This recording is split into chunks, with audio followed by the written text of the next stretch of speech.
Without any shield, no police is going to go to handle a riot. कुनै आन्दोलन हुँदैछ भने shield बिना र फुल गियर इक्विप बिना कुनै सिपाहीलाई अगाडि नबढाउनु हुन्न। म हार्दिक अनुरोध गर्दछु। बाहिरको विदेशको हेर्दाखेरि तपाईँले प्रहरीको लुगा हेर्दाखेरि ओहो अहिले नै क्रिमिनललाई पक्रिन्छ कि क्या हो भन्ने टाइपको लुगा हुन्छ। हाम्रो हेर्यो उद्रेको लुगा, खुइलेको चुस्ता, च्यातेको boot. We are going to change this. We will be changing this. यसलाई पनि परिवर्तन गर्छौँ हामीले। यसलाई पनि हामीले के गर्छौँ भन्दाखेरि चाहिँ राम्रोसित अहिलेसम्मको इतिहासमा प्रहरीले अथवा पाएको गृहमन्त्री भनेको अहिले मात्रै हो।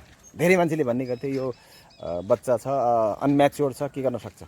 तर गुरुङको छोरा हो, पढे लेखेको छ, एक्सपिरियन्स छ। तर यसरी इन्करेज गरिदियो कि प्रहरीहरूलाई अब प्रहरीहरूको सेवा सुविधा पनि वृद्धि गर्नुपर्छ अनि सुरक्षाका इक्विपमेन्टहरूलाई पनि वृद्धि गर्नुपर्छ, टेक्नोलोजीको विकास गर्नुपर्छ र हरेक क्षेत्रमा सम्पन्न बनाउनुपर्छ प्रहरीहरूलाई, सुरक्षाकर्मीलाई। जो राष्ट्रको सेवा गर्छ त्यो सेवा गर्ने मान्छे नै आफू कमजोर छ भने कसरी देशको सेवा गर्न सक्छ, कसरी जनताको सेवा गर्न सक्छ भन्ने कुरा प्रश्न उठ्न सक्छ। त्यसैले अब हतियार, सुरक्षाका सामग्रीहरू, ड्रेसदेखि लिएर भवनदेखि लिएर बोर्डरमा बस्ने सबैलाई एकदमै कम्प्लिटली सुविधा दिनुपर्छ र देशलाई चाहिँ अलिकति सुरक्षाको जनतालाई, देश र जनतालाई सुरक्षाको महसुस गर्न पाउनुपर्छ। त्यसैले धेरै धेरै धन्यवाद र बधाईसहित सल्युट दिन चाहन्छु गृहमन्त्री सुदन गुरुङलाई।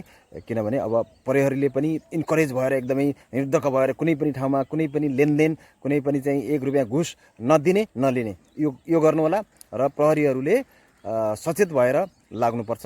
अब भ्रष्टाचारीहरूको विरुद्धमा चाहिँ तपाईहरुले पनि सहयोग गर्नुपर्छ हैन। बोर्डरदेखि लिएर आउटजाउदेखि लिएर बाटोघाटोदेखि लिएर हरेक ठाउँमा चाहिँ प्रहरीहरू सचेत हुनुपर्छ। 1 रुपियाँ नदिने, घुसको नाममा घ भन्ने शब्द पनि प्रयोग नहोस्। सबै साथीहरूलाई म भन्न चाहन्छु अब प्रहरीको सेवा सुविधा पनि वृद्धि गर्नुपर्छ।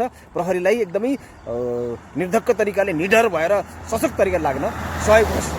Thank you.